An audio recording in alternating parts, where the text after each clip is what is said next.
जय राधा माधव कुंज बिहारी,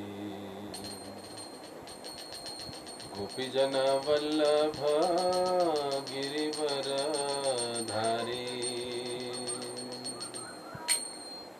जय राधा माधव कुंज बिहारी, गोपीजन वल्लभ गिरिवर धारी।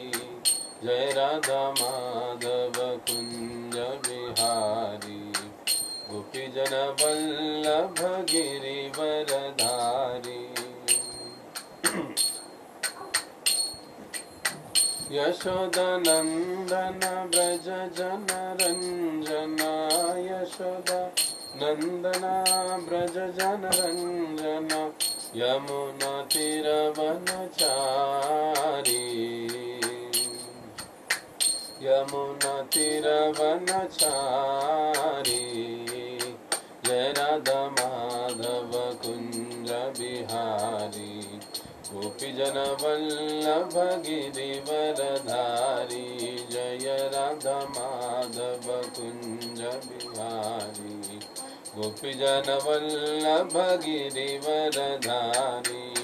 यशोदानंदन ब्रज जन रंजना, यशोदानंदन ब्रज जन रंजना। यमुना तीरवनचारी, यमुना तीरवनचारी। जय राधा माधव कुंज बिहारी, गोपीजन वल्लभ गिरिवर धारी। जय राधा माधव कुंज बिहारी, गोपीजन वल्लभ गिरिवर धारी। यशोदानंदन ब्रज जन रंजना, यशोदानंदन ब्रज जन रंजना। यमुना तीरवनचारी, यमुना तीरवनचारी। जय राधा माधव कुंज बिहारी, गोपीजन वल्लभ गिरिवर धारी। हरे कृष्णा कृष्णा कृष्णा हरे हरे, हरे राम राम राम हरे हरे। हरे कृष्णा कृष्णा कृष्णा हरे हरे, हरे राम राम राम हरे हरे। हरे कृष्णा कृष्णा हरे हरे, हरे राम राम हरे हरे। हरे कृष्णा कृष्णा कृष्णा हरे हरे, हरे राम राम हरे हरे।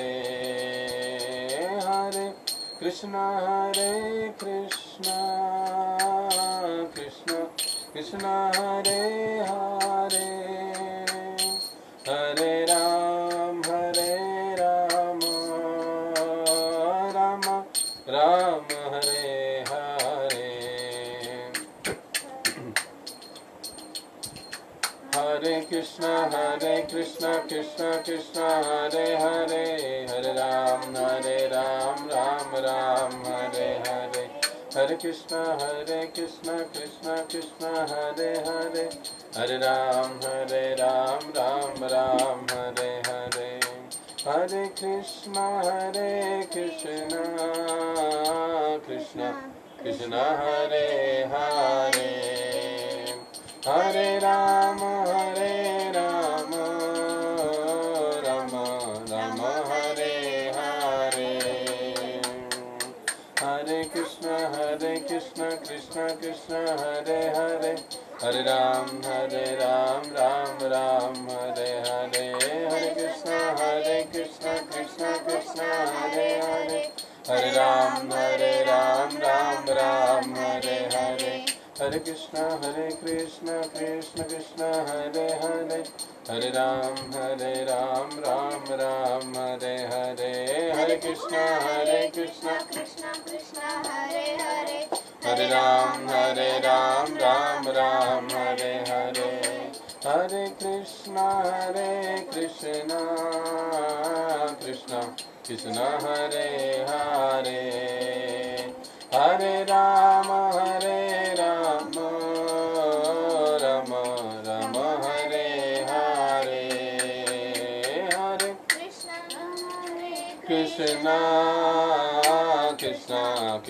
राम हरे हरे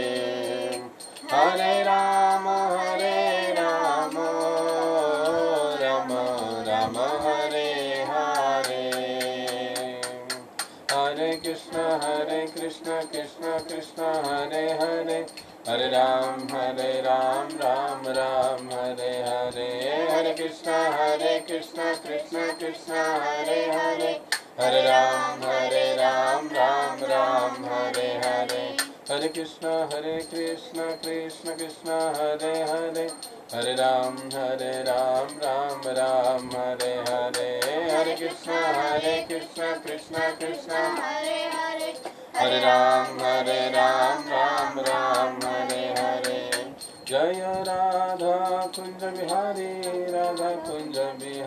राधे जय राधा कुंज बिहारी जय गौरनिताय जय गौरनिताय जय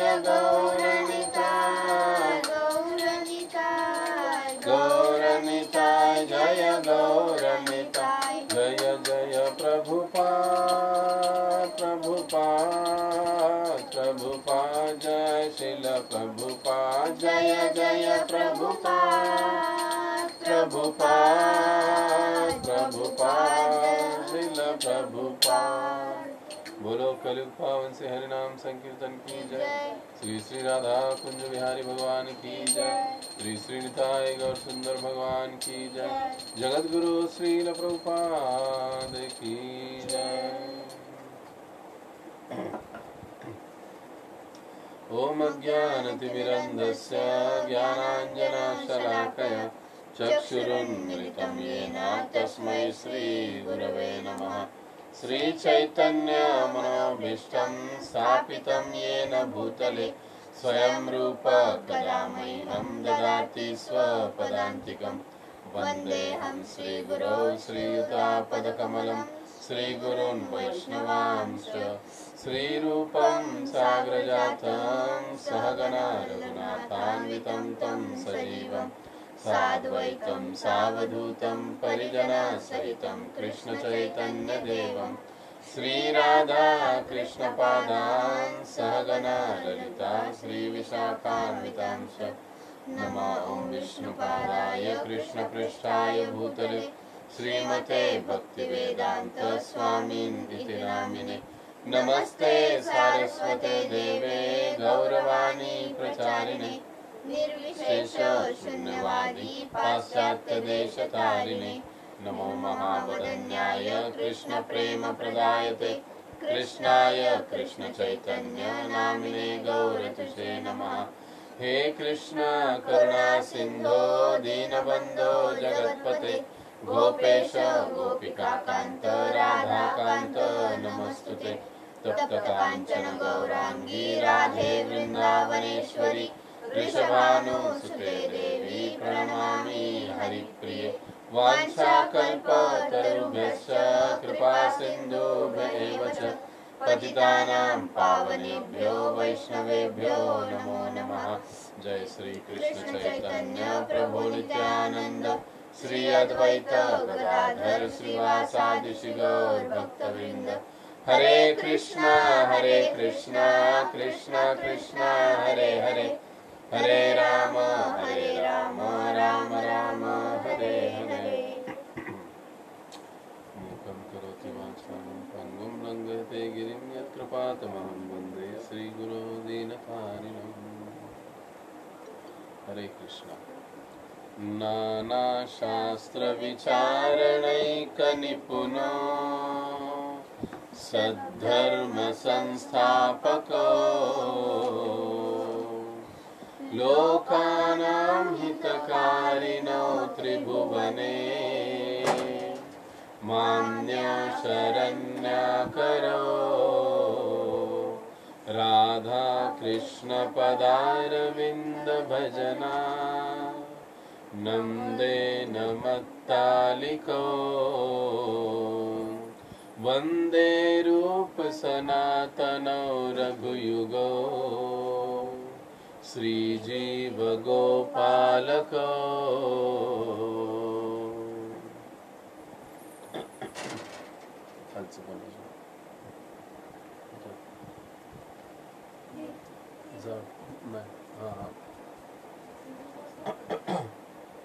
मैं श्री सनातन गोस्वामी, श्री रूप गोस्वामी, श्री रघुनाथ भट्ट गोस्वामी, श्री रघुनाथ दास गोस्वामी, श्री जीव गोस्वामी तथा श्री गोपाल भट्ट गोस्वामी, इन 6 गोस्वामियों को सादर नमस्कार करता हूँ, जो समस्त मानवों के लाभार्थ सनातन धर्म की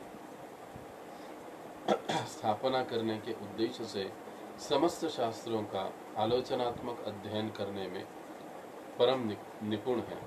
इस तरह वे तीनों लोकों में समादरित है और शरण लेने के योग्य है, क्योंकि वे गोपी भाव में निमग्न रहकर राधा कृष्ण की दिव्य प्रेमा भक्ति में लगे रहते हैं। बोलो श्री षड गोस्वामी प्रभुगण की जय, श्रील रूप गोस्वामी पाद की जय, श्रील प्रभुपाद की जय।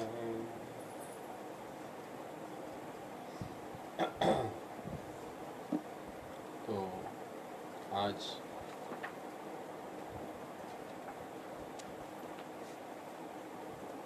गंगा सप्तमी है, गंगा जी का अवतरण दिवस। तो माता गंगा के श्री चरणों में उन्हीं के महात्म्य पर एक श्लोक को अर्पित करके हम अपने विषय को आरंभ करेंगे।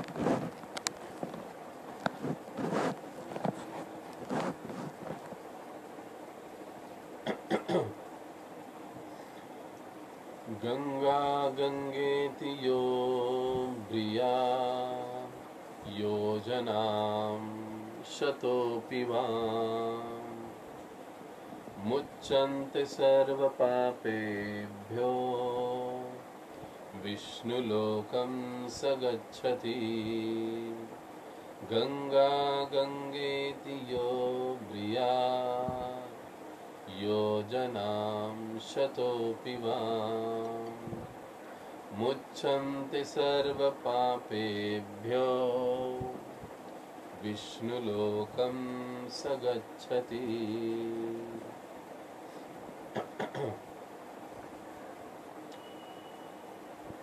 इसका अनुवाद इस श्लोक का इस प्रकार से है कि जो भी व्यक्ति एक बार भी यदि श्री गंगा माता का नाम लेता है तो नाम लेने मात्र से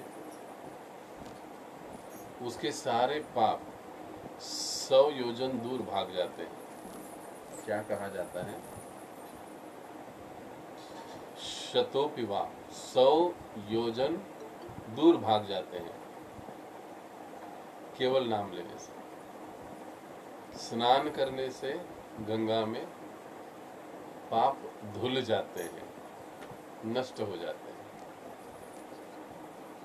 मुच्यन्ते सर्व पापेभ्यो,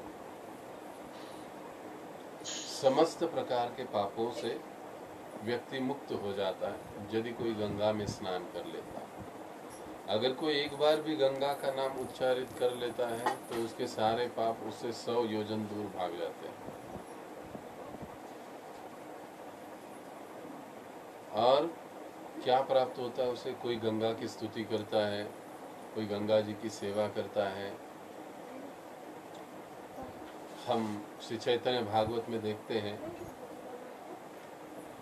कि किस प्रकार से खोला बेचा श्रीधर, जो श्री चैतन्य महाप्रभु के नित्य पार्षद है, वे गंगा माता की सेवा किया करते थे। जितना भी कमाते उसका 50% वे गंगा की सेवा में लगाते।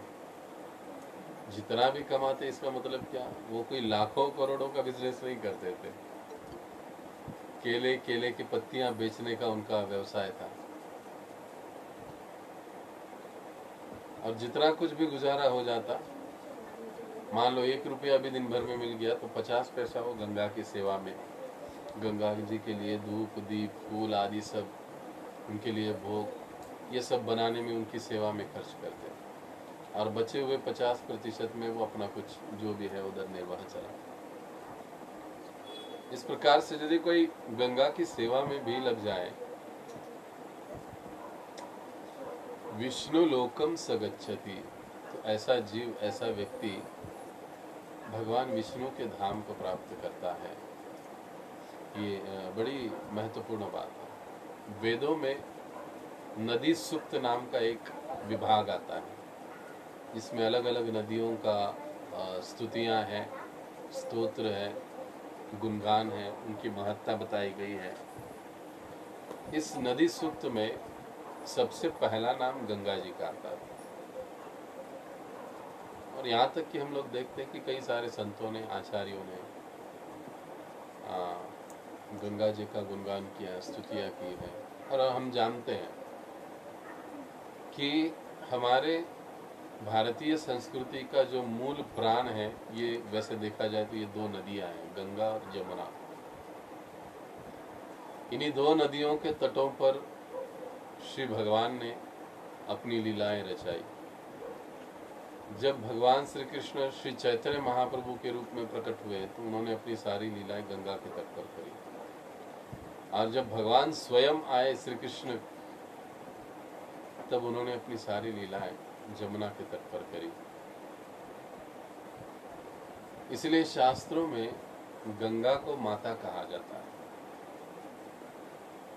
सभी की वो माता है, ऐसे नहीं केवल हिंदुओं की माता है, सभी की माता है। चाहे किसी धर्म का हो, पंथ का हो, किसी जाति का हो, किसी योनि का हो, सभी जीवों की जो माता है वो गंगा है। जिस प्रकार से छोटा बालक यदि कीचड़ में भरा हुआ हो तो माता उसको कभी त्यागती नहीं है। माता उसको उठाती है, लेती है, उसको स्वच्छ करती है और पुनः पिताजी के पास दे देती है। तब पिताजी बड़े आनंद के साथ ले लेते हैं। लेकिन जैसे ही बच्चा गंदा होता है तो इसको देखो, इसको देखो, ऐसा करके उसको दूर भेज देते हैं, माता के पास दे देते हैं। वैसे हम जो सारे जीव हैं, हम काम क्रोध लोभ मद मोह, इससे इन कीचड़ों से भरे हुए हैं। अलग अलग प्रकार के पाप कर्मों से, पापों से हम लोग लदे हुए हैं। और हमको स्वच्छ करने का काम, इनको स्वच्छ करने का काम, हमको स्वच्छ करने का काम माता गंगा करती है। और स्वच्छ करके क्या करती है? वैसे जब कोई गंगा में जाकर स्नान करे, गंगा की पूजा करे, सेवा करे, तो उसे सीधा श्री हरि के चरणों में जाना चाहिए उनकी सेवा के लिए, पिताजी के पास।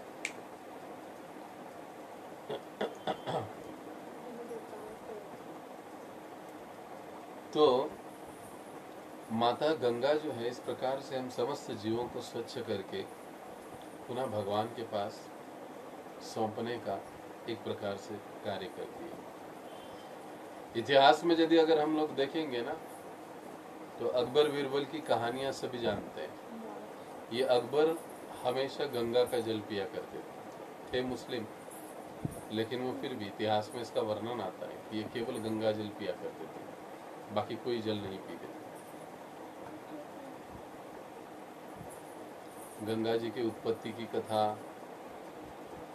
भगीरथ जी की कथा वैसे तो हम प्राय सभी जानते हैं। गंगा के जल को इतना महत्व है क्योंकि ये कहा जाता है कि गंगा का जो जल है वो चरणामृत है। भगवान के चरण कमलों से निकली, वामन लीला में भगवान के चरणों से उनका स्पर्श हुआ और उसके बाद वो भूतल पर, पृथ्वी तल पर आई। इस प्रकार की लीलाएं, कथाएं हम कई बार सुने हैं,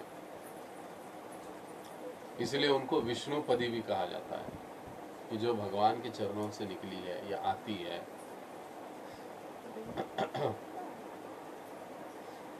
तो जो विश्वनाथ चक्रवर्ती ठाकुर है, एक थोड़ी अद्भुत लीला बताते हैं गंगा के अवतरण की। संक्षेप में हम उसको 2-5 मिनट में चर्चा करेंगे और फिर अपने विषय की ओर बढ़ेंगे। एक समय की बात है कि शिवजी जो है अपने कैलाश पर्वत पर पूरी तरह से भावावेश में आ गए और अपना नृत्य करने लगे। शिवजी के इस भाव भरे नृत्य को देखकर ब्रह्मा जी भी वहां पर प्रकट हुए, सारे देवी देवता आ गए, साथ ही साथ भगवान कृष्ण भी वहां पर प्रकट हुए। अब भगवान श्री कृष्ण बड़े ही प्रेम के साथ, बड़े ही भाव विवलता के साथ शिवजी के नृत्य को, तांडव को देख रहे थे, लेकिन शिवजी का नृत्य देखकर भगवान कृष्ण का जो शरीर है वो पिघलने लगा। उनका शरीर पिघलने लगा और जैसे ही शिवजी ने भगवान कृष्ण की इस अवस्था को देखा, उन्होंने अपने नृत्य को तुरंत रोक दिया।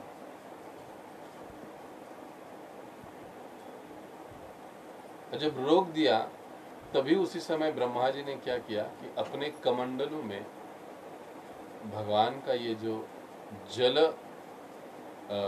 रूप है वो धारण कर लिया, रख लिया। जितने भी भगवान पिघले, जो जल रूप में तैयार हुए भगवान, उन्होंने कमंडलों में धर लिया। तो इसे कहा जाता है, शास्त्रों में वर्णन आता है कि इस वक्त जो हम गंगा देखते हैं आज के दौर में, ये गंगा भगवान का पिघला हुआ रूप है।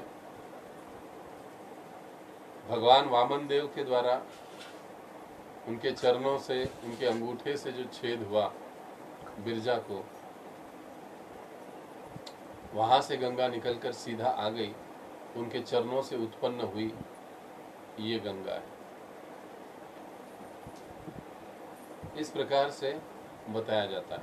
ब्रह्मा जी द्वारा जो चरण अभिषेक हुआ वह जल यानी गंगा जी है।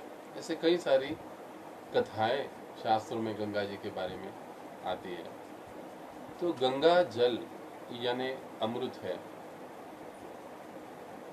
भगवान का चरणामृत है, जो कि हमें अमर बनाता है।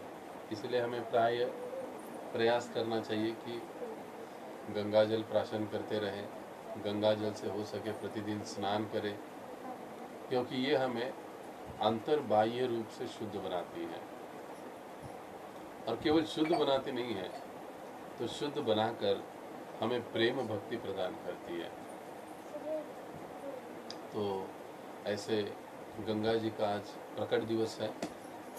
इन दिनों में तो आज के इस दिन में हम गंगा जी से प्रार्थना कर सकते हैं कि जिस प्रकार से वे भगवान की लीलाओं की साक्षी बनी,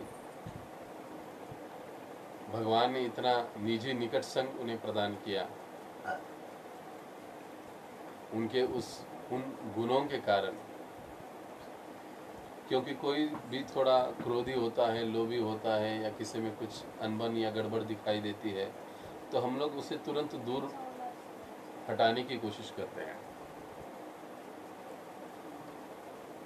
लेकिन जो विशेष दिव्य और आध्यात्मिक गुण है, ऐसे जीवों को शरण देकर उन्हें भगवत सेवा में लगाना, ये वैष्णवों का, विशेष रूप से शुद्ध भक्तों का बहुत ही महानतम महानतम गुण है। और इस गुण से भगवान बड़े प्रसन्न होते हैं। और गंगा जी में ये गुण हम कूट कूट कर भरा हुआ देखते हैं। गंगा जी कभी किसी को दूर नहीं भेजती। अरे तुम तो बड़े पापी हो, तुम तो बड़े दुराचारी हो, तुम मेरे पास मत आओ, या मैं तुम्हारा पाप हरण नहीं करूंगी, ऐसे बिल्कुल नहीं होता। तो ये भाव हम में भी विकसित हो, भगवान की लीला भी हमारे हृदय में प्रकट हो, ऐसी प्रार्थना हम आज गंगा माता जी के चरणों में निश्चित रूप से कर सकते हैं और उनसे आशीर्वाद प्राप्त करने की कोशिश कर सकते हैं। बोलो श्री गंगा मैया की जय। तो भक्ति रसामृत सिंधु अध्याय 13, भक्ति के 5 प्रबल रूप। अब देखिए, कुछ समय पहले हम भक्ति के 64 अलग अलग अंगों पर चर्चा कर चुके हैं और उन्हीं 64 अंगों के जो अंतिम 5 अंग है, उसी का वर्णन रूप गोस्वामी पाद यहाँ पर पुनः कर रहे हैं। लेकिन पुनः कर रहे हैं, इसका मतलब ये पुनरावृत्ति नहीं है, या पुनरावृत्ति का दोष भी नहीं है, बल्कि रूप गोस्वामी पाद ये समझाना या बताना चाहते हैं कि भक्ति के 64 अंगों में से ये जो 5 अंग है, ये विशेष महत्वपूर्ण है। अगर कोई इन 5 अंगों का गंभीरता से पालन करे, या पांचों में से किसी एक अंग को भी अगर वो गंभीरता से अपने जीवन में उतारे, तो उसका जीवन सफल हो सकता है। वो अपने जीवन में कृष्ण प्रेम, कृष्ण भक्ति को प्राप्त कर सकता है। तो इस प्रकार से रूप गोस्वामी पाद जी ने पुनः उन 5 अंगों का वर्णन किया है, जो हम इस अध्याय में आज पढ़ेंगे। तो अध्याय 13, भक्ति के 5 प्रबल रूप। श्रील रूप गोस्वामी जी ने बताया है कि 5 प्रकार के भक्ति कार्य, यथा मथुरावास, भगवान के अर्च विग्रह की पूजा, श्रीमद् भागवत का पाठ, भक्त की सेवा तथा हरे कृष्ण मंत्र का कीर्तन, ये इतने प्रबल है कि इनमें से किसी भी एक के साथ जुड़े थोड़े से अनुराग से नवदीक्षित में भी भक्ति भाव विकसित हो सकता है। जैसे हमने अभी कहा, इनमें से एक से भी अगर कोई जुड़ जाता है, या एक भी अंग का पालन करता है, मथुरा में जाकर रहता है, वास करता है, या भगवान के विग्रहों के अर्च विग्रहों की पूजा करते हैं, या श्रीमद् भागवत का पठन करते हैं भक्तों के संग में, या भगवान के भक्तों की सेवा में अपने आप को लगा लेते हैं, जुड़ा लेते हैं, तो या हरे कृष्ण महामंत्रों को गाते रहते हैं, करते रहते हैं, जपते रहते हैं, इनमें से एक भी यदि कोई करे तो वो जीवन की पूर्णता प्राप्त कर सकता है। नवदीक्षित भी क्यों ना हो, वो भी अपने अंदर भक्ति भाव को विकसित कर सकता है। केवल थोड़ा सा अनुराग, थोड़ी सी श्रद्धा और थोड़ा सा विश्वास, इन अंगों में अगर पालन करने में हो तो उसका जीवन अवश्य सफल हो सकता है। अब सबसे पहले रूप गोस्वामी पाद अर्च विग्रह की चर्चा करते हैं। अर्च विग्रह की सेवा या पूजा, और इसकी चर्चा करते हुए रूप गोस्वामी पाद बड़ा ही एक प्रसिद्ध श्लोक, उसका कहते हैं और प्रभुपाद जी केवल उसका अनुवाद हमको यहाँ पर दे रहे हैं। ये सुनने के लिए थोड़ा उल्टा लगेगा, लेकिन फिर भी हम इसको पढ़ेंगे और फिर इसका अर्थ को समझने की कोशिश करेंगे। श्रील रूप गोस्वामी ने भगवान या अर्च विग्रह की पूजा के विषय में जो श्लोक लिखा है उसका अर्थ निम्नलिखित है। हे मित्र, यदि आपको अब भी इस भौतिक जगत में अपने मित्रों की संगति का आनंद उठाने की इच्छा है तो आप केशी घाट, वृंदावन में स्नान घाट के तट पर खड़े कृष्ण के स्वरूप को मत देखना। वे गोविंद कहलाते हैं और उनकी आंखें अत्यंत मोहक है। वे बांसुरी बजा रहे हैं और उनके सिर पर मोर पंख हैं। उनका सारा शरीर आकाश की चांदनी से प्रकाशित हो रहा है। क्या कह रहे रूप गोस्वामी पाद कि अगर तुम इस भौतिक जगत में अपने मित्र और परिजनों के प्रति आसक्ति बनाए रखना चाहते हो, प्रेम बनाए रखना चाहते हो, तो जो वृंदावन का गोविंद है, जो कृष्ण है, उसके पास कभी मत जाना। और उसकी आंखें बड़ी मोहक है, उसकी आंखों में तो कभी मत देखना, क्योंकि यदि तुम उसके पास गए, उनकी आंखों में देखा, उनके दर्शन कर लिए, तो इन सारे भौतिक जगत के लोगों से तुम्हारी जो आसक्ति है, प्रेम है, वो टूट जाएगा। देखा जाए तो ये यहाँ पर सुनने को अटपटा लग सकता है, या लगता भी है। रूप गोस्वामी पाद कहते हैं कि भगवान का दर्शन कीजिए। उपदेशामृत हम पढ़ते हैं, यहाँ तक कि अब तक हम लोग पढ़े हैं भक्ति रसामृत सिंधु, लेकिन अब इस श्लोक में कहते हैं कि भगवान कृष्ण को मत देखना। संस्कृत व्याकरण में इसे व्याज स्तुति कहते हैं। व्याज स्तुति, इसका मतलब क्या होता है? इसका मतलब होता है कि जो चीज का गुणगान करना होता है उसकी निंदा की जाती है, और जिसकी निंदा करनी होती है उसका गुणगान किया जाता है। लेकिन उसका जो मतितार्थ होता है, उसका जो मतलब होता है, वो विधायक या कृष्ण भक्ति के लिए पूरक होता है। अब अगर गौर से हम लोग इस श्लोक को देखेंगे, हमारे समस्त दुखों का, त्रासों का कारण क्या है? इस भौतिक जगत के प्रति आसक्ति। इस भौतिक जगत के विषय भोग में, विषय वस्तुओं से, विषयी व्यक्तियों से हमारी जो आसक्ति है, ये हमारे दुख का कारण है।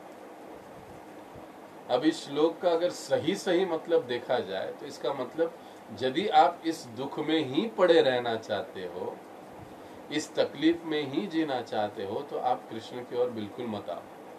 अब जिसको इस दुख से बाहर निकलना है, इस तकलीफ से बाहर निकलना है, इस त्रास से बाहर निकलना है, उनका स्वागत है। उनको जरूर भगवान कृष्ण की आंखों में देखना चाहिए, उनका दर्शन करना चाहिए, उनके पास आना चाहिए, ताकि वो इस भौतिक जगत के आकर्षण से मुक्त हो सके। और जब वो भौतिक जगत के आकर्षण से मुक्त होंगे, तब इस दुखमय जगत से वो मुक्त हो जाएंगे, छूट जाएंगे। ये उसका वास्तविक मतितार्थ है। भगवान के दर्शन का, भगवान के विग्रह दर्शन का ये एक प्रकार से लाभ। जैसे भागवतम में श्रील प्रभुपाद जी बताते हैं कि जब हम भगवान का दर्शन करते हैं, मंदिर में जाते हैं, भगवान के श्री चरणों का दर्शन लेते हैं, भगवान की पिंडलियों का दर्शन लेते हैं, जंघाओं का दर्शन लेते हैं, पेट का, भगवान के सीने का, भगवान के मुख कमल का, और विशेष दर्शन होता है भगवान के नयनों का, भगवान के जो आईब्रोज होते हैं उनका। जिन व्यक्तियों को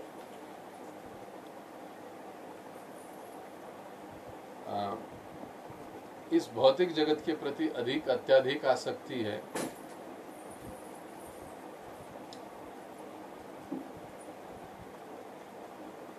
या हम अपनी काम भावना पर नियंत्रण रखना चाहते हैं, तो जब भी हम भगवान का दर्शन ले, हमें भगवान के नयनों का, भगवान की आंखों का दर्शन लेना चाहिए। ऐसे कहा जाता है जब भगवान की आंखों से आंखें हम लगाते हैं, उनका दर्शन लेते हैं, तो हमारे हृदय के अंदर का जो भी काम है वो क्षण क्षण नष्ट हो जाता है। इसलिए भागवतम में श्रील प्रभुपाद जी दर्शन का महात्म्य बहुत बढ़िया बताते हैं।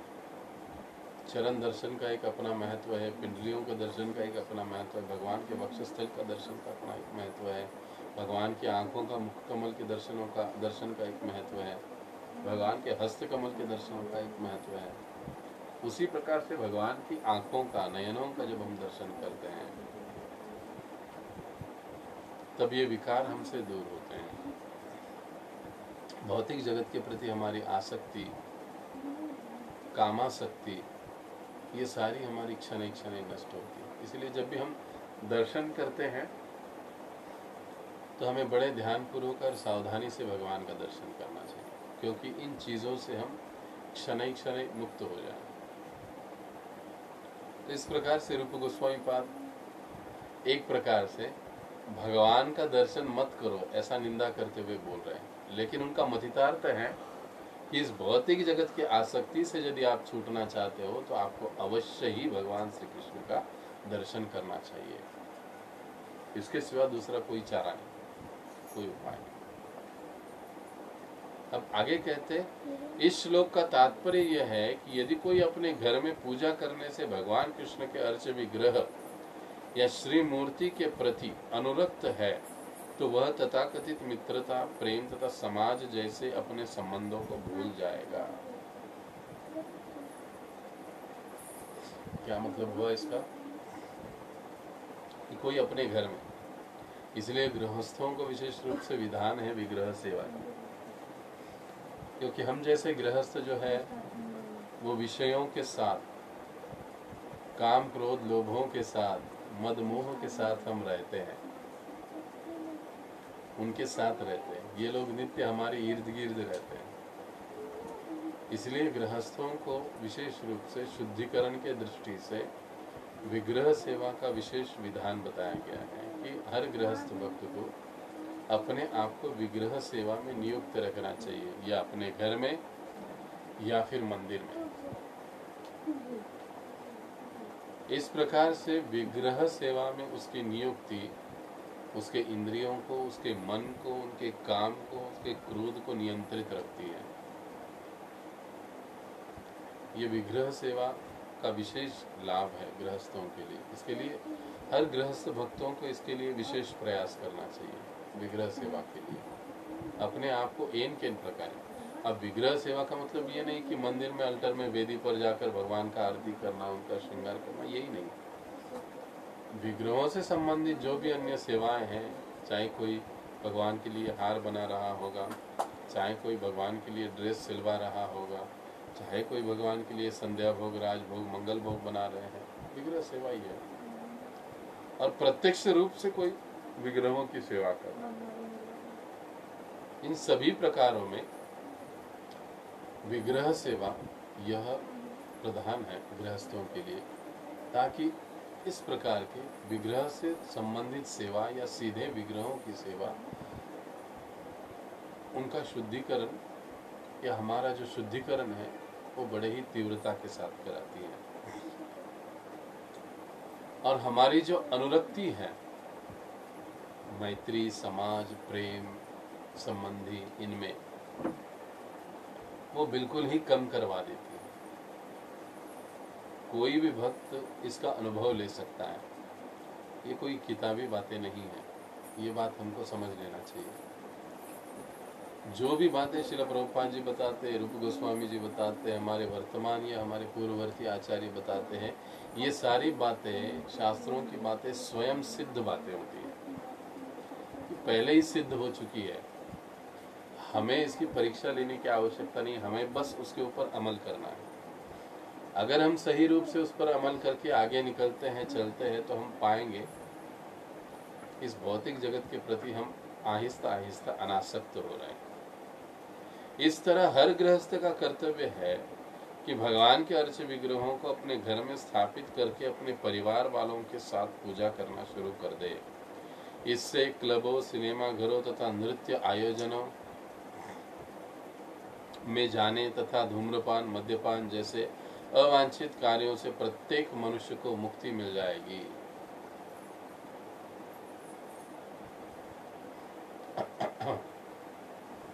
यदि घर पर अर्च विग्रहों की पूजा पर बल दिया जाए तो ऐसी सारे व्यर्थ की बातें भुला दी जाएगी। यदि हम लोग घर पर अर्च विग्रहों की सेवा करते रहेंगे तो फिर वो टीवी, सिनेमा आदि बाहर जाना, घूमना, ये सारी बातें व्यक्ति आहिस्ता आहिस्ता भूल जाएंगे, क्योंकि उसे समय ही नहीं मिलेगा इन फालतू चीज़ों के लिए।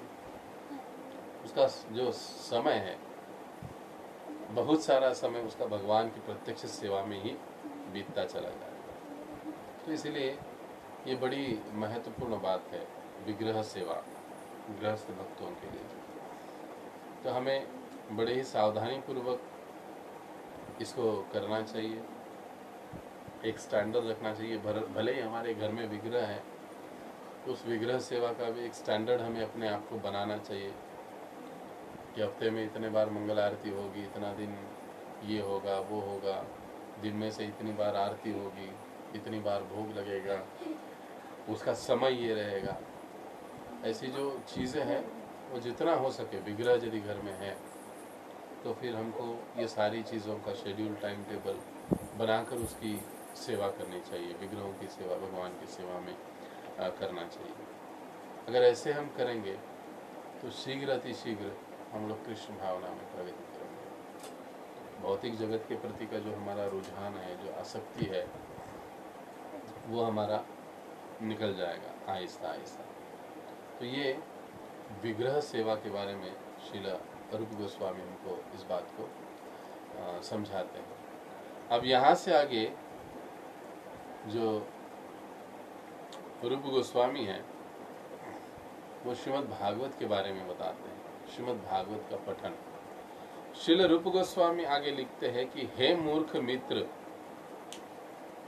मेरे विचार से तुमने मंगलप्रद श्रीमद् भागवत को पहले से थोड़ा बहुत सुन रखा है, जिसमें सकाम कर्मों, आर्थिक विकास तथा मुक्ति के फलों की आकांक्षाओं की बुराई की गई है। अब निश्चित रूप से श्रीमद् भागवत के दशम स्कंद के कृष्ण लीला विषयक श्लोक तुम्हारे कानों से धीरे धीरे प्रवेश होकर तुम्हारे हृदय में जाएंगे। अब ये रूप गोस्वामी पाद कह रहे हैं, अपने मित्र को वो एक बात बता रहे। अब क्या कह रहे? हे मूर्ख मित्र। अब देखिए, रूप गोस्वामी के मित्र मूर्ख नहीं है, वो है बड़े बुद्धिमान है, लेकिन इसके बावजूद भी रूप गोस्वामी पाद वैसे कहते हैं। ये एक प्रकार से हमको बताया गया है। ऐसा नहीं कि रूप गोस्वामी पाद जी के जो मित्र है वो मूर्ख थे या मूर्खों की संगति में वो थे, नहीं।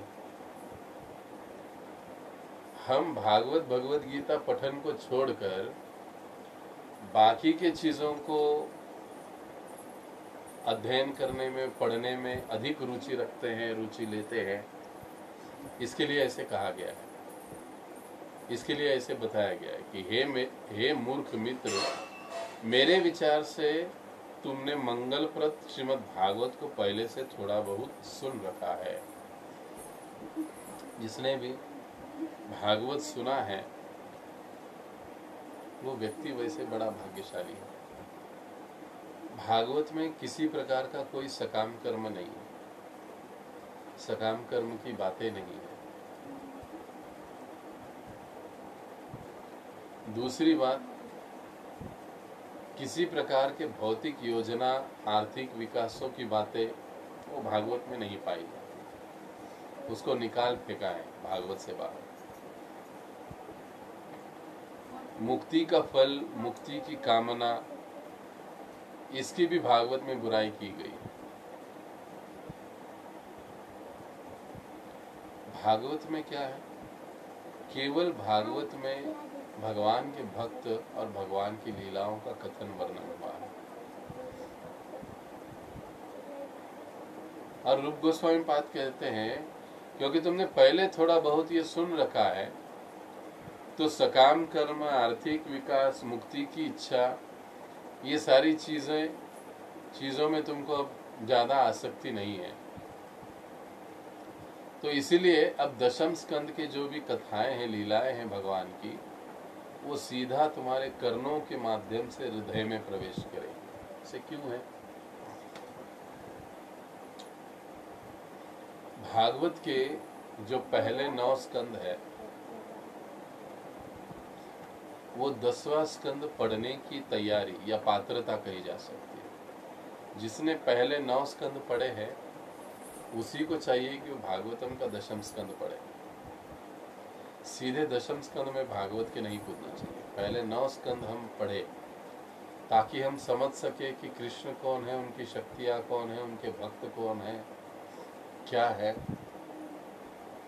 तभी हम उनकी लीलाओं को, भगवान की लीलाओं को दशम स्कंद में समझ पाएंगे। श्रीमद् भागवत के प्रारंभ में कहा गया है कि जब तक मनुष्य के कर्म कांडों, आर्थिक विकास तथा ब्रह्म से तादात्म्य के सकाम फलों को कूड़े के समान निकालकर बाहर फेंकने की योग्यता नहीं आ जाती, तब तक वह श्रीमद् भागवत को नहीं समझ सकता। जिसको मुक्ति की आशा है, जिसको इस भौतिक जगत के प्रति आशा है, जिसको ब्रह्म से एक होने की या ब्रह्म में लीन होने की आकांक्षा है, ऐसे आकांक्षा के साथ व्यक्ति भागवत को कभी नहीं समझ सकता। जो व्यक्ति त्याग की भावना से श्रीमद् भागवत का अध्ययन करता है, वही दशम स्कंद में वर्णित भगवान की लीलाओं को समझ सकता है। बहुत महत्वपूर्ण बात है। त्याग की भावना से भागवत का अध्ययन। किस चीज की त्याग की भावना? त्याग की भावना का मतलब क्या है? कई बार हम लोग कहते हैं भागवत पढ़ते समझ में नहीं आता है, गीता पढ़ते समझ में नहीं आता है। क्यों समझ में नहीं आता है? क्योंकि हम सही भावना से उसको अध्ययन करने का प्रयास नहीं करते। सही स्थिति में, सही मूड में, सही भावना में या सही भावना से हम लोग उसको पढ़ते नहीं है। यहाँ पर प्रभुपाद जी समझा रहे हैं त्याग की भावना से श्रीमद् भागवत का अध्ययन। इसका मतलब क्या हुआ? जैसे रूप गोस्वामी पाद समझाते हैं, अन्याभिलाषिता शून्य, इसे कहा जाता है त्याग की भावना। सीधे शब्दों में, सिंपल, अन्य अभिलाषाएं शून्य होनी चाहिए। अब अन्य अभिलाषा मतलब क्या है? अर्थात भौतिक अभिलाषाएं। ब्रह्म के साथ एक होना, ये भी भौतिक अभिलाषा है। मुक्ति की आशा रखना भौतिक अभिलाषा है, अन्य अभिलाषा में ही आता है। इसीलिए रूप गोस्वामी पाद कहते हैं अन्य अभिलाषिता शून्य। भक्ति की व्याख्या ही वो इस प्रकार से बता रहे हैं कि जो अन्य अभिलाषाओं से मुक्त होती है। तो ऐसे इन अभिलाषाओं से, इन आकांक्षाओं से मुक्त है, इसका मतलब त्याग की भावना उसमें है। और इन त्याग की भावनाओं को रखते हुए अगर कोई भगवान की इस भागवत का पठन अध्ययन करता है, तो वो भगवान की लीलाओं को समझने का अधिकारी बन जाता है या पात्र बन जाता है। अब दो बातें, कई स्थान पर ऐसे भी देखा जाता है कि भागवत का अध्ययन करते करते ही व्यक्ति इन कूड़े करकटों से मुक्त हो जाता है। भगवान से एकाकार होने की इच्छा, भौतिक जगत के प्रति आशाएं, आकांक्षाएं, ये सारी जो चीजें हैं, इन चीजों से भागवत का पठन या भागवत का अध्ययन करते करते ही व्यक्ति मुक्त हो जाता है। इन चीजों से व्यक्ति मुक्त हो जाता है पठन करते करते। तो इस प्रकार से दोनों विधियां, दोनों बातें हैं।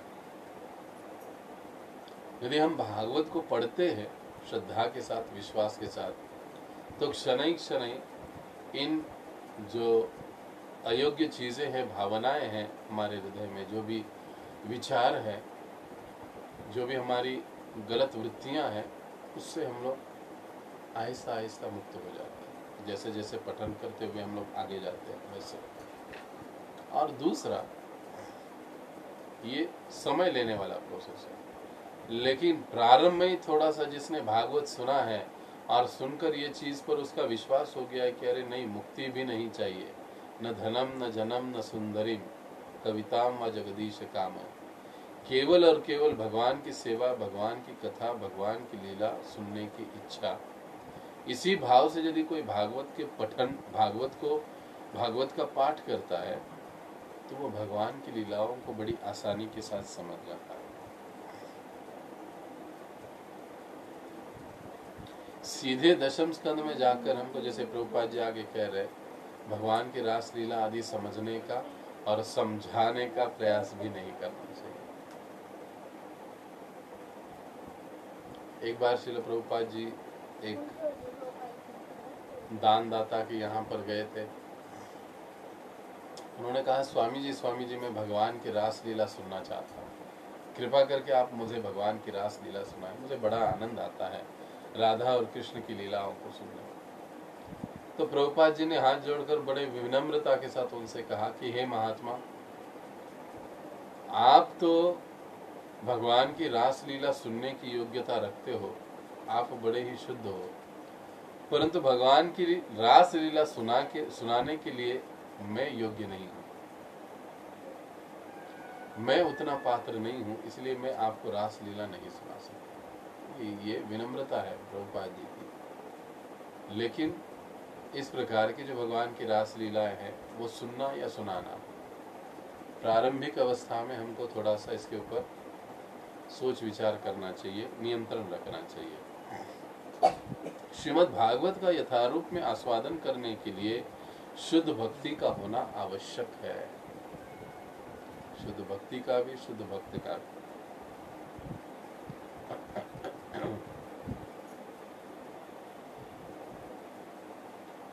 तो ये हुआ भागवतम के पठन के बारे में।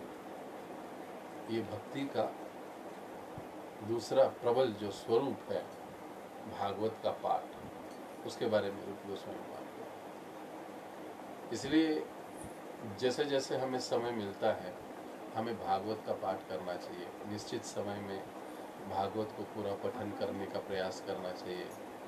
हर रोज एक श्लोक, अपना कितना भी बिजी शेड्यूल को ना हो, लेकिन गृहस्थों को चाहिए कि वो कम से कम एक श्लोक, ओनली वन श्लोक, उसको पढ़े, उसके तात्पर्य को पढ़े, और जैसे समय मिलता है दिन भर उसके ऊपर थोड़ा चिंतन करें, मनन करें।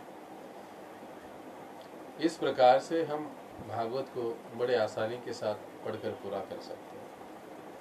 हर रोज पूरा जीवन भर के लिए ये कार्यक्रम हमको चलता रहेगा। 18,000 श्लोकों का भागवत और उसके इतने बड़े बड़े तात्पर्य श्रील प्रभुपाद जी ने दिए हैं,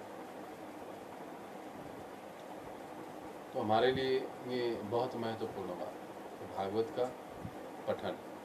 अब तीसरी बात यहाँ पर बताई जाती है कि भक्त की सेवा, भगवान की सेवा, इसके बारे में रूप गोस्वामी पाद बता रहे हैं। साधु संग या प्रगत भक्तों की संगति। इसी प्रकार से श्रील रूप गोस्वामी ने कृष्ण विषय, क्षमा कीजिए, श्रील रूप गोस्वामी की उपर्युक्त 2 श्लोकों में कुछ रूपकात्मक उपमाएं पाई जाती है जो प्रत्यक्ष रूप से भौतिकतावादी समाज, मैत्री तथा प्रेम की संगति की भर्त्सना करती है। लोग सामान्यतया समाज, मैत्री तथा प्रेम के प्रति आकृष्ट होते हैं और इन भौतिक कल्मशों को विकसित करने के लिए बृहद आयोजन तथा प्रबल प्रयास करते हैं। इन आसक्तियों का विकास करने का हम हेतुपूर्वक प्रयास करते हैं, किंतु राधा तथा कृष्ण की श्रीमूर्तियों का दर्शन भौतिक संगति के ऐसे प्रयासों को भुलाने के लिए होता है। श्री रूप गोस्वामी ने अपना यह श्लोक इस तरह रचा है मानो ऊपर से वे मैत्री तथा प्रेम की संगति की प्रशंसा कर रहे हो तथा श्रीमूर्ति या गोविंद के दर्शकों की निंदा कर रहे हो। यह रूपकात्मक अलंकार इस तरह रचा जाता है जिन वस्तुओं की प्रशंसा की जानी है उनकी निंदा हो जाती है और जो निंदनीय है उनकी प्रशंसा हो जाती है। इस श्लोक का असली भाव यह है कि यदि कोई भौतिक मैत्री, प्रेम तथा समाज की बेहुदगी को भुलाना चाहता है तो उसे गोविंद के स्वरूप का दर्शन करना चाहिए। जैसे हमने पहले पैराग्राफ में पहले हमने इसको समझाया, बाद में हम वो दो चीजें समझे, तो ये बड़ी महत्वपूर्ण बात है। अब रूप गोस्वामी पाद चर्चा करते हैं प्रगत भक्तों की संगति। भक्ति का ये 5 में से तीसरा प्रबल अंग है। इसी प्रकार से श्रील रूप गोस्वामी ने कृष्ण विषय कथाओं का आस्वादन की दिव्य प्रकृति का वर्णन किया है। एक बार एक भक्त ने कहा, यह आश्चर्यजनक लगता है कि जब से मैंने अपने अश्रुओं से लहलाए गए भगवान को देखा है तब से मेरे शरीर में कंपन होता है और मुझसे मेरा एक भी भौतिक कार्य नहीं हो पाता है। उन्हें देखने के पश्चात मैं अपने घर में चुपचाप नहीं रह पाता हूँ, मैं सदा के लिए उनके पास जाना चाहता हूँ। इस कथन का तात्पर्य यह है कि जब किसी को सौभाग्य से शुद्ध भक्त का संसर्ग मिलता है तो वह कृष्ण के विषय में सुनने उनके विषय में जानने के लिए आतुर हो उठता है, अथवा दूसरे शब्दों में वह पूर्णतया कृष्ण भावना भावित हो जाना चाहता है। देखिए, अब यहाँ पर प्रारंभ में ऐसे लगता है कि ये भगवान के बारे में बताया गया है, लेकिन वो भगवान के भक्तों के सामर्थ्य के बारे में यहाँ पर एक प्रकार से हमको पता चलता है कि उन भक्तों का सामर्थ्य इतना होता है कि शुद्ध भक्तों को देखने मात्र से, उनके भाव विभोर रूप को देखने मात्र से व्यक्ति में पूर्णतया परिवर्तन आता है। इसीलिए हम लोग देखते हैं कि जब श्री चैतन्य महाप्रभु संकीर्तन करते हुए निकलते तो उनकी दोनों आंखों से अश्रु बहते निरंतर, और भाव विभोर होकर वो नृत्य करते, और जो भी जनसाधारण लोग उनको देखते, उनको देखने मात्र से उनके साथ हो जाते, उनके साथ ही निकल पड़ते आगे। कई लोग अपना घर बार छोड़कर श्री चैतन्य महाप्रभु के पीछे निकल पड़ते। ये शुद्ध भक्तों के दर्शन का महात्म्य कहिए या उनका चमत्कार कहिए, दर्शन का। तो श्री चैतन्य महाप्रभु के जीवन में हम ऐसी कई सारी घटनाएं देखते हैं। उनके अश्रुपूर्ण नयन देखकर, उनका भाव विभोर रूप देखकर लोग उनकी ओर आकर्षित हो जाते थे और उनके साथ हो लेते थे। ये संकीर्तन आंदोलन की विशेषता है, संकीर्तन की विशेषता है, और संकीर्तन आंदोलन के जो शुद्ध भक्त हैं उनकी गुण विशेष है। जो भी व्यक्ति चाहे कितना भी भौतिकतावादी क्यों ना हो, अगर ऐसे भक्त का वो दर्शन करता है तो भगवान को जानने के लिए, भगवान को देखने के लिए, उनके दर्शन के लिए वो आतुर हो उठता है। रूपा जी कहते वो घर में चुपचाप नहीं बैठ सकता, बार बार उसके नजरों के सामने वो रूप आ जाता है। अरे कैसे ये भक्त भगवान के लिए पूर्णतया पागल हो चुके हैं, निरंतर भगवान के विरह में उनके आंखों से अश्रु बह रहे हैं। इस रूप को, उनके इस दर्शन को देखकर ही व्यक्ति कृष्ण भावना भावित हो जाता है। जब रामचंद्र खान ने भगवान श्री चैतन्य महाप्रभु को प्रश्न पूछा, 3 साल में 3 साल प्रश्न पूछ रहे थे, एक ही प्रश्न 3 बार पूछा 3 साल में, जगन्नाथ यात्रा के समय, वैष्णव कौन है, वैष्णव कौन है, वैष्णव कौन है, किसे वैष्णव कहना चाहिए। तीसरे साल श्री चैतन्य महाप्रभु कहते हैं कि जिसको देखकर ही लोग कृष्ण भावना भावित बन जाते हैं या भगवान कृष्ण की ओर आकर्षित हो जाते हैं, वास्तविकता में वो वैष्णव है। शुद्ध भक्ति की एक प्रकार से परिभाषा श्री चैतन्य महाप्रभु ने बता दी। श्री चैतन्य महाप्रभु के जीवन में ये हम कई बार देखे। श्री चैतन्य महाप्रभु विशेष रूप से तो हम हमारे प्रिय गुरु महाराज जी के संबंध में भी ये बातें जानते हैं, देखते हैं। कई सारे भक्त महाराज श्री के, अब आगे वर्णन आएगा, कीर्तन सुनने मात्र से भक्त बन जाते हैं। उनके दर्शन करने मात्र से कई ये समझ जाते हैं कि हाँ, अब यही इनके प्रति हमारा जीवन समर्पित है, यही हमारे गुरु है, और भगवान की सेवा में लोग लग जाते हैं। ये शुद्ध भक्त की महत्ता होती है।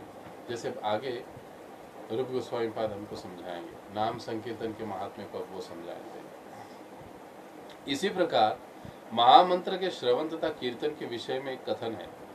कहा जाता है कि संतगण कृष्ण का निरंतर यशोगान करने वाले भक्त नारद के हाथ की वीणा के झंकृत तारों को सुन सके। अब वही ध्वनि मेरे कानों में प्रविष्ट हो चुकी है और मुझे परम पुरुष की उपस्थिति का निरंतर आभास हो रहा है। धीरे धीरे मैं समस्त भौतिक भोग के प्रति सारी आसक्ति से विहीन होता जा रहा हूँ। जो शुद्ध भक्त होते हैं, अगर कोई करताल बजा रहा है, कोई मृदंग बजा रहा है, शुद्ध भक्त, मान लीजिए कोई हारमोनियम बजा रहा है, जैसे नारद मुनि वीणा बजाते हैं, केवल उनकी वीणा का झंकार मात्र यदि कोई व्यक्ति सुन ले तो उसका हृदय पूर्णतया कृष्ण भावना भावित हो जाएगा, वो परिवर्तित हो जाएगा, भगवान को जानने के लिए आतुर हो उठेगा। भौतिक जगत के प्रति की उसकी जो भी आसक्ति है वो विनष्ट हो जाएगी केवल सुनने मात्र से।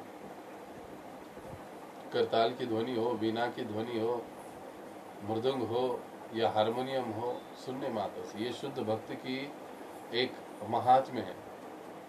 और यदि कोई उनके मुखारविंद से निकले हुए हरिनाम को सुने तो फिर क्या कहना।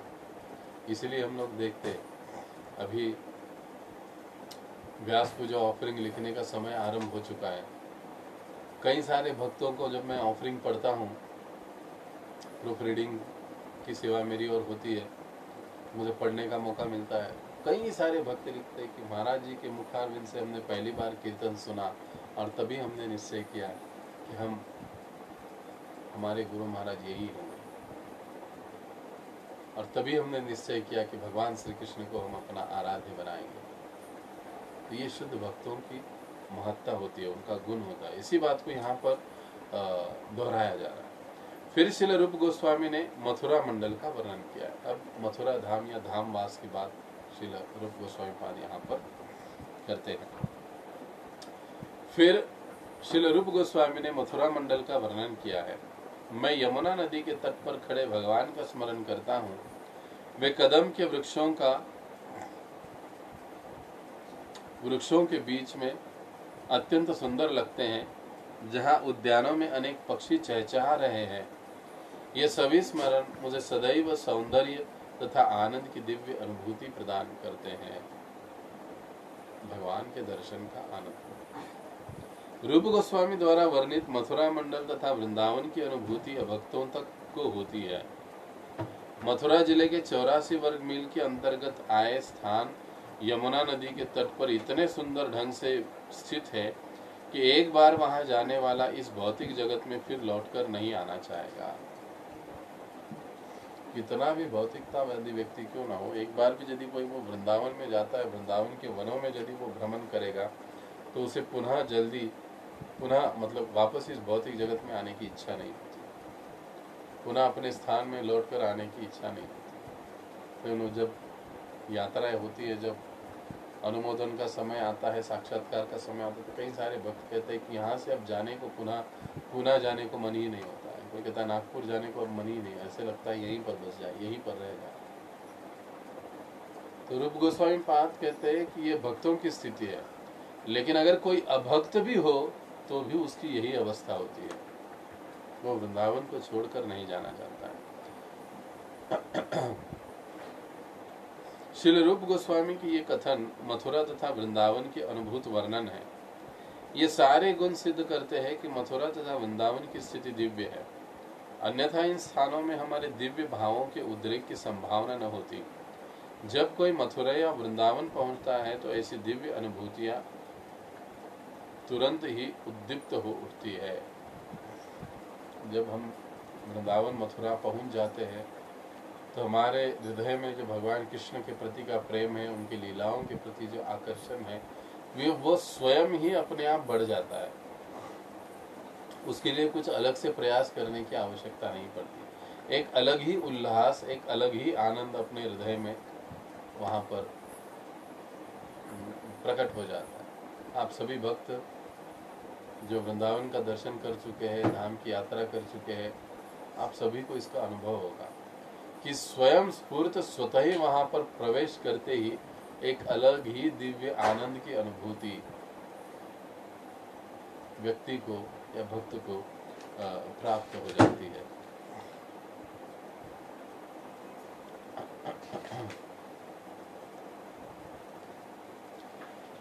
आगे कहा जाता है, भक्ति विषयक इन कथनों में कभी कभी ऐसा लग सकता है कि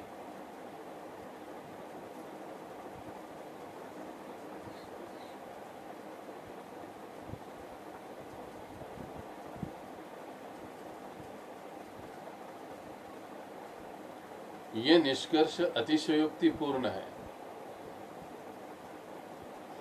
किंतु वास्तव में अतिशयोक्ति नहीं होती है।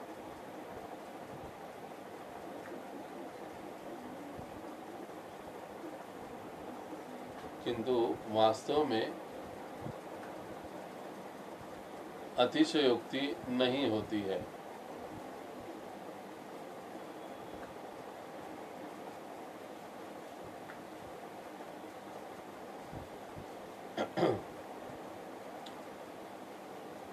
जैसा कि शास्त्रों में प्रमाण मिलते हैं, कुछ भक्तों को ऐसी संगति से अविलंब फल प्राप्त हुए, यद्यपि सबों के लिए ऐसा संभव नहीं है। उदाहरणार्थ, चारों कुमार मंदिर में अगुरु की गंध सूंघते ही भक्त बन गए थे। बिल्वमंगल ठाकुर ने कृष्ण के विषय में सुनते ही अपनी सुंदर प्रेमिका को त्याग दिया था और मथुरा वृंदावन के लिए रवाना हो गए थे, जहां वे पूर्ण वैष्णव बन गए। अतएव ऐसे कथन न तो अतिरंजित है, न ही कहानियां हैं, ये वास्तविक तथ्य है।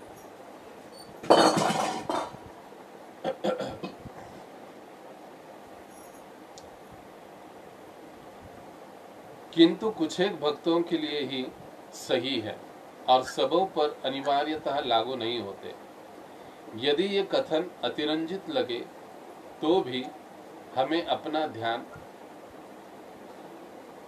नश्वर भौतिक सौंदर्य से कृष्ण भावनामृत के नित्य सौंदर्य की ओर मोड़ने के लिए उन्हें यथारूप मान लेना चाहिए। जो व्यक्ति पहले से कृष्ण भावनामृत के संपर्क में है, उसके लिए ये वर्णित फल असामान्य नहीं है। जैसे कि कई बार हमको लगता है कि भक्ति में जो कुछ भी बातें बताई गई हैं या चीजें बताई जा रही है वो अतिशयोक्तिपूर्ण है, अतिरंजित है, लेकिन ऐसे अतिशयोक्ति या अतिरंजित वाली बातें कुछ नहीं होती है। कई बार हमको शास्त्रों में प्रमाण मिलते हैं, जैसे यहाँ पर बताया गया है कि चारों कुमारों ने भगवान के चरणों की तुलसी को सूंघ लिया और वो तुरंत भक्त बन गया।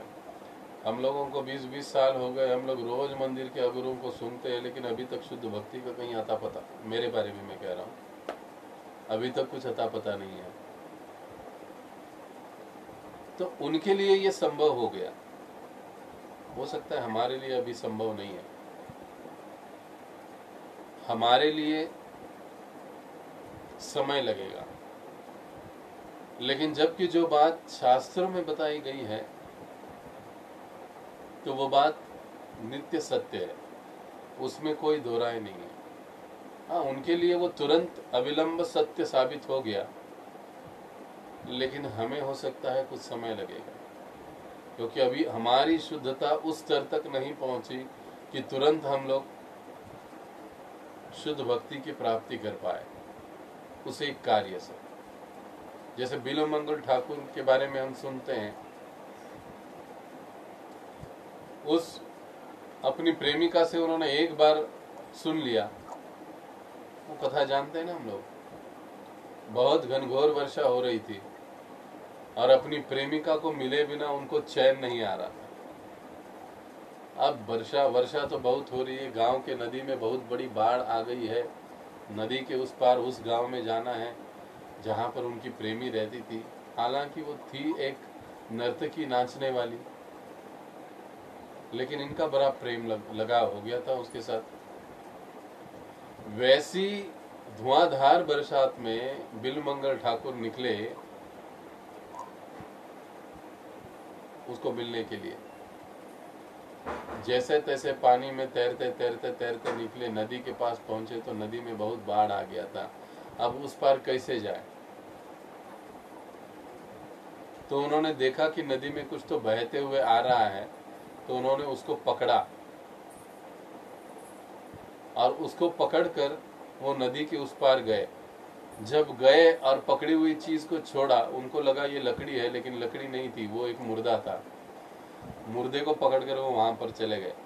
फिर भी वो वैसे ही आगे निकल गए। अब आगे निकल गए, नीचे से आवाज लगा, ऊपर तो सारी खिड़कियां बंद, बरसात आ रही है, आवाज कैसे जाएगा, अब क्या किया जाए। अब जैसे तैसे होकर के ऊपर चढ़ना है, तो उन्होंने देखा कि एक रस्सी उनके बालकनी से नीचे लटक रही है। तो तुरंत उन्होंने उस पानी से जैसे तैसे तैरते हुए उस रस्सी को पकड़ा और रस्सी को खींचते खींचते वो बालकनी में पहुंच गए, अंदर कूद गए।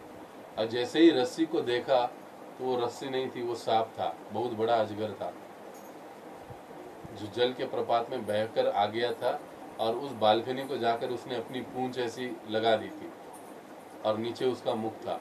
डर के मारे उन्होंने हाथ से फेंक दिया। अब बालकनी में कौन कूदा ये देखने के लिए उनकी प्रेमिका बाहर आ गई। अरे ये देखे तो ये बिलुमंगल ठाकुर। कहे, आप इतनी बरसात में, इतनी अवस्था में? प्रिय, आपको देखे बिना मैं रह नहीं सकता। तो उसने तुरंत कह दिया, अगर इतना प्रयास तुम भगवान कृष्ण को देखने के लिए करते तो शायद भगवान तुम्हारे सामने प्रकट हो जाते। इस एक वाक्य ने उनका सारा जीवन बदल दिया और वो नर्तकी उनकी गुरु बन गई।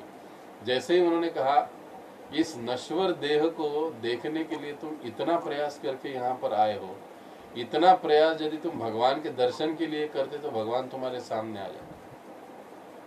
ये एक वाक्य ने उनका जीवन बदल दिया। अपनी प्रेमिका को त्याग कर वो उसी समय सीधा वृंदावन निकल आए और वहीं पर रहे। और आगे चलकर हम देखते हैं कि बिलुमंगल ठाकुर एक शुद्ध भक्त में परिणत हो गए, बन गए। तो इस प्रकार से उनके बारे में ये संभव हो सकता है। हमको गुरु महाराज रोज ही डांटते, फटकारते, जल्दी उठिए, जप के लिए आइए, जप कीजिए, लेकिन फिर भी कोई फर्क नहीं पड़ता है। कई बार क्षमा कीजिए, लेकिन उनको एक ही वाक्य से उनका पूरा जीवन बदल गया। एक ही वाक्य के साथ उनके लिए वो संभव हो गया। ये मतलब भागने का रास्ता नहीं हमारे लिए प्रभु जी। उनके लिए हम तो डांट खाते ही रहेंगे, हम तो उठेंगे नहीं, हम तो आएंगे नहीं, हम तो बदमाश की बदमाशी रहेंगे, हम तो कुछ करेंगे नहीं, ये वाली बात नहीं। ऐसी प्रवृत्ति होनी नहीं चाहिए। अगर ऐसी प्रवृत्ति होगी तो हम भक्ति में बिल्कुल आगे नहीं बढ़ पाएंगे। बल्कि जो भी वरिष्ठगण हमको बताते हैं, गुरु हमको जो भी बताते हैं, उसको बड़े गंभीरता से हमको पालन करना चाहिए, अपने जीवन में उतारने की कोशिश करना चाहिए। और जो इन बातों को करता है, अविलंब उसके जीवन में परिवर्तन दिखाई देता है, चेंजेस दिखाई देते हैं। जैसे यहाँ पर प्रभुपाद जी कहते हैं, यदि ये कथन अतिरंजित लगे तो भी हमें अपना ध्यान नश्वर भौतिक सौंदर्य से कृष्ण भावनामृत के नित्य सौंदर्य की ओर मोड़ने के लिए उन्हें यथारूप मान लेना चाहिए। अगर ऐसे लगता भी है तो हमको ये समझना चाहिए कि हाँ, ये मेरे लिए बताया गया, मैं ऐसे करते रहूंगा तो मुझे भी एक समय ऐसे आएगा कि भगवत प्रेम प्राप्त होगा। तो हम लोग बड़े भाग्यशाली है कि हम लोग उस रास्ते पर हैं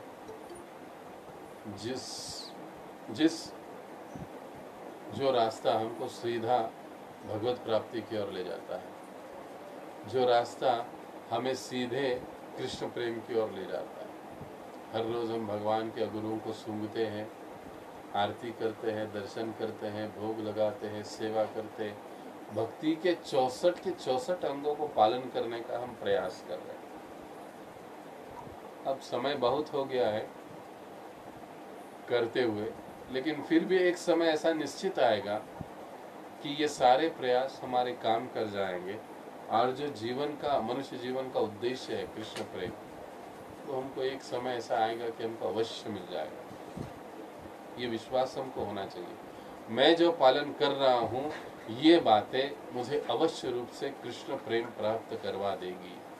हाँ, आज मुझ में कुछ कमियां हैं, मैं कुछ ठीक से पालन नहीं कर पा रहा हूँ, कुछ हो रहा है, लेकिन मैं उसमें नित्य सुधार करते रहूँगा, जिससे मुझे जल्द से जल्द इस कृष्ण प्रेम की प्राप्ति होगी। अब आगे का जो पैराग्राफ है, इस पैराग्राफ में एक तर्क की बात श्रील रूप गोस्वामी पाद हमको बता रहे हैं, प्रभुपाद जी हमको समझा रहे हैं। कुछ विद्वानों का तर्क है कि वर्ण तथा आश्रम के नियमों का पालन करने मात्र से मनुष्य उन सिद्धियों को पा सकता है जिन्हें भक्ति के अभ्यास से प्राप्त किया जाता है, किंतु आचार्यों को यह तर्क मान्य नहीं। कुछ लोग कहते हैं कि नहीं नहीं नहीं, केवल तुम अच्छे से रहो, गृहस्थ आश्रम का पालन करो, अपने कर्म अपने कर्तव्य अच्छे से निभाओ, सभी का भला करो, कर भला हो भला, आदि आदि जो भी चीजें हम लोग आजकल सुनते हैं, इससे हमको भक्ति की प्राप्ति होगी। भक्ति से जो भी प्राप्त होता है कृष्ण प्रेम, हमको इन चीजों से मिलेगा। लेकिन जो हमारे आचार्य हैं, पूर्ववर्ती आचार्य, उनको ये तर्क मान्य नहीं है। क्यों? चैतन्य महाप्रभु ने भी इस विचार की भर्त्सना रामानंद राय से भक्ति के क्रमिक विकास के विषय में बातें करते हुए की है। जब रामानंद राय ने वर्णाश्रम धर्म का विचार उनके समक्ष रखा तो उन्होंने अस्वीकार कर दिया। उन्होंने कहा कि वर्ण तथा आश्रम की यह प्रगति केवल बाह्य है, इससे भी अधिक ऊंचा और सिद्धांत है। भगवद गीता में भी भगवान कहते हैं कि मनुष्य के उत्थान के अन्य सारे सिद्धांतों को त्याग कर कृष्ण भावनामृत की विधि को ग्रहण करे। जीवन की इस सर्वोच्च सिद्धि प्राप्त करने में इससे सहायता मिलेगी। कौन सा श्लोक है? 18.66 सर्वधर्मान परित्यज्य माम एकम शरणम व्रज। शरणागति की बात, जो शरणागति की बातें हैं वो भगवान बताते हैं। मतलब वर्णाश्रम से भी ऊंचा और एक पथ और एक धर्म और एक बात और एक सिद्धांत है, वो है शरणागति भगवान कृष्ण के प्रति।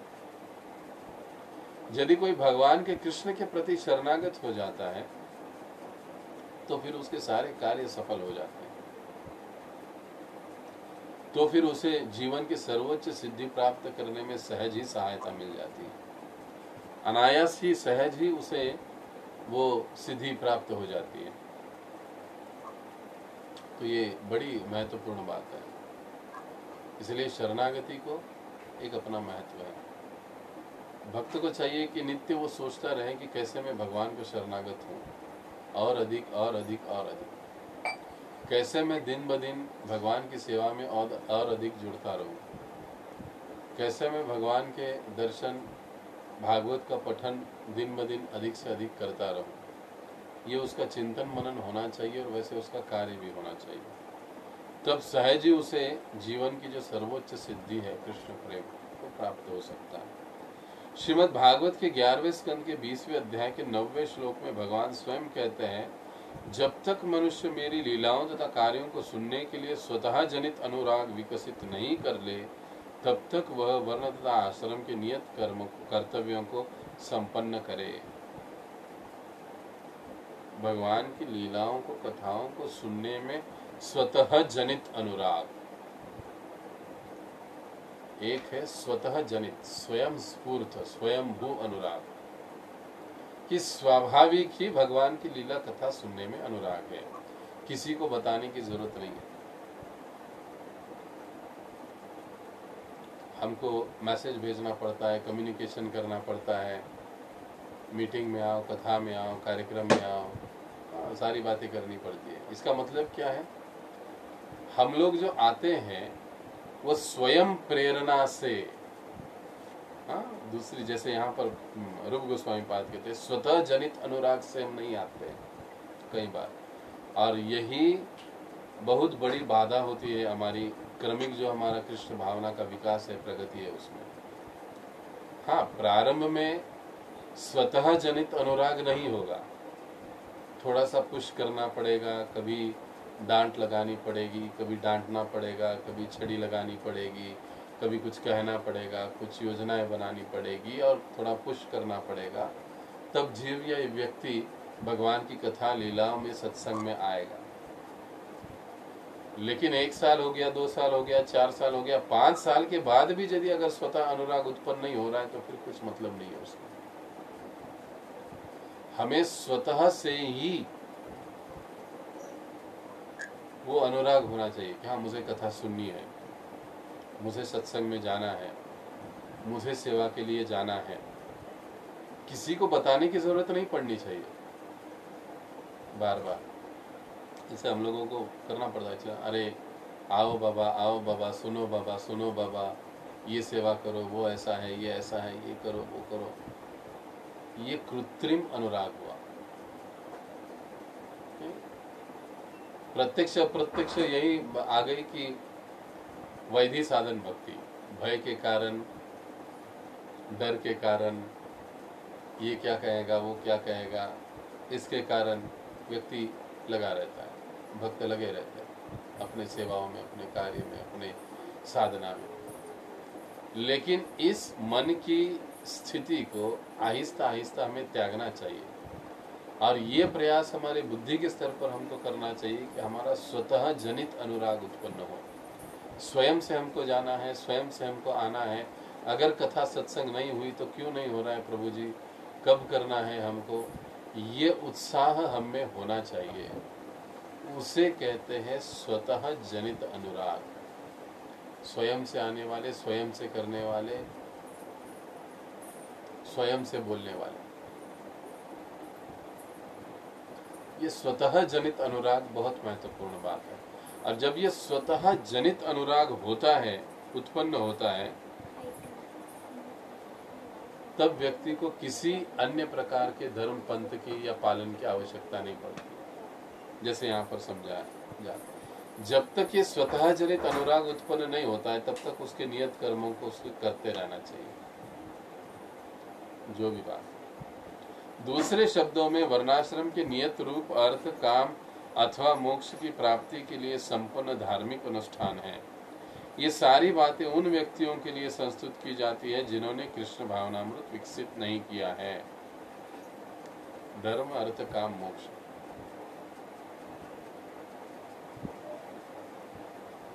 ये जो 4 पुरुषार्थ गिनाए जाते हैं, देखा जाए तो ये भक्ति का या आध्यात्मिक अंग नहीं है, ये भौतिक ही है। लेकिन ये वर्णाश्रम धर्म के प्रमुख है। लेकिन भक्ति में अर्थ, काम, मोक्ष इसकी बात ही नहीं है। वहां पर सारी जो चीजें हैं वो आत्मिक स्तर पर पूर्णतया दिव्य है।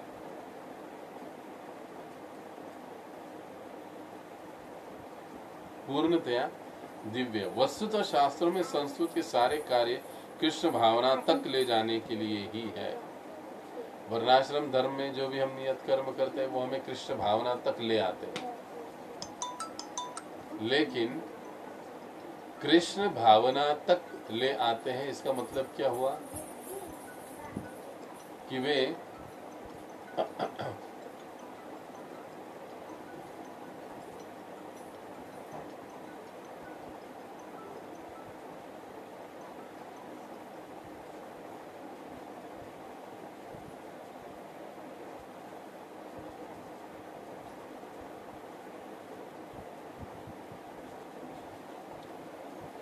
ये सारे जो नियत कर्म है हमें कृष्ण भावना तक ले आते हैं। लेकिन अगर सीधे कोई कृष्ण भावनामृत को ग्रहण करता है तो उसके लिए वर्णाश्रम धर्म की कोई बंधन या कोई बात नहीं रहता है। उसमें भी जो व्यक्ति स्वतः जनित अनुराग उत्पन्न कर लेता है, तो ये महत्वपूर्ण बात हमको यहाँ पर समझनी चाहिए। जैसे भी हो, हमें आध्यात्मिक जीवन में भगवान की सेवा के हेतु हमें स्वतः जनित राग उत्पन्न करना चाहिए।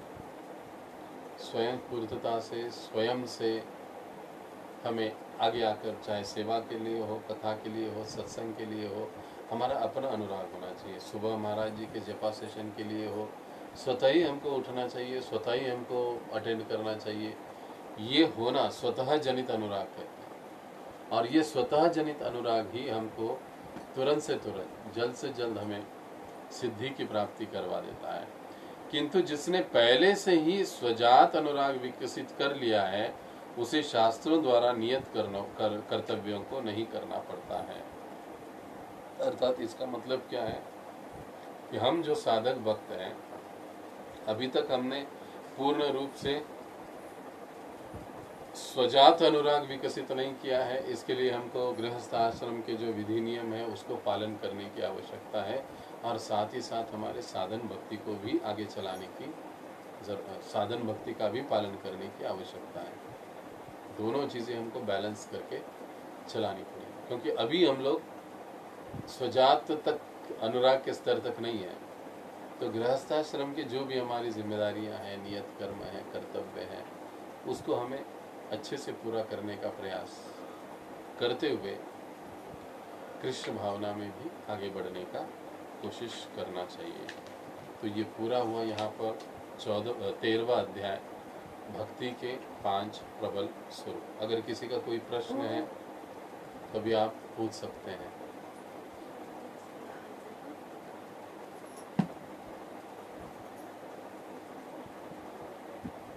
जी बिल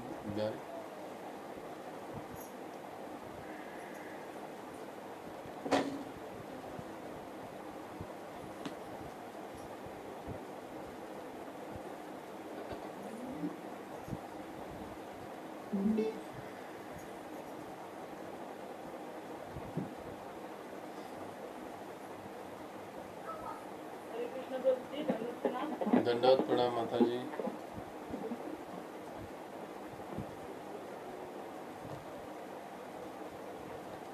हाँ बोलिए माता जी।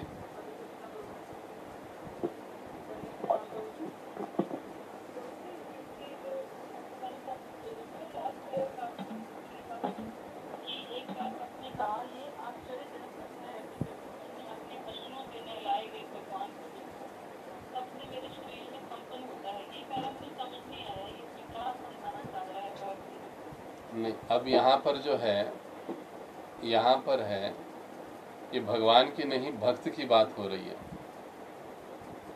यहाँ पर शुद्ध भक्त का वर्णन हो रहा है कि जब शुद्ध भक्त भगवान के समक्ष आते हैं या उनके नाम का संकीर्तन करते हैं, तो जो उनकी आंखों से अश्रु बहते हैं, उस अश्रुओं को देखकर उस भक्त की वो दशा कहिए या उस भक्त की वो अवस्था हो जाती है। इस प्रकार से उसको समझना है।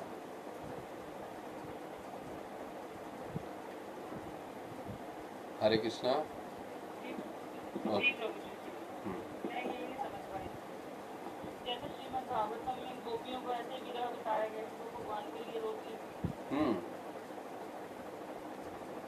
तो उनके अश्रुओं को देखकर, जैसे ना इसी के तौर पर हमने चैतन्य महाप्रभु जी के उदाहरण को लिया कि उनके भाव विभोर रूप को देखकर ही लोग भक्त बन जाते थे, लोग उनके साथ चल देते थे संकीर्तन में साथ में। तो ये शुद्ध भक्त की एक महत्ता होती है, महात्म्य होता है, जो यहाँ पर वर्णित हो रहा है कि प्रगत भक्तों की संगति। इस विषय के बारे में हम यहाँ पर चर्चा कर रहे हैं, उसके लिए ये बातें बताई जा रही है। ओके, नेक्स्ट कोई? हाँ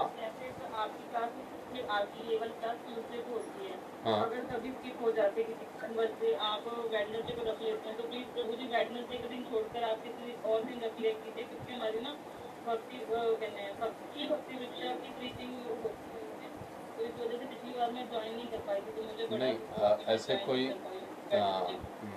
तो अगर ऐसा कोई क्लास मिस भी हो जाता है ना, तो मैं जो चैनल है मेरा यूट्यूब चैनल, भक्ति साधना चैनल, तो आप अगर वहाँ पर जाएंगे, उसको सब्सक्राइब कर लेंगे, तो आपको सारे वीडियोस भक्ति से इसके भक्ति रसामृत सिंधु के सारे वीडियोस आपके जो मिस हुए हैं वो भी आपको सारे मिल जाएंगे वहाँ पर। अगर यहाँ हाँ भक्ति, मैं लिंक भेज दूंगा आपको। मैंने लिंक भेजा था बीच में सभी भक्तों को, तो आपको लिंक पर क्लिक करके आप तुरंत ही हो सकते हैं उसको सब्सक्राइब कर सकते हैं। हाँ, धन्यवाद। Thank you. हरे कृष्ण।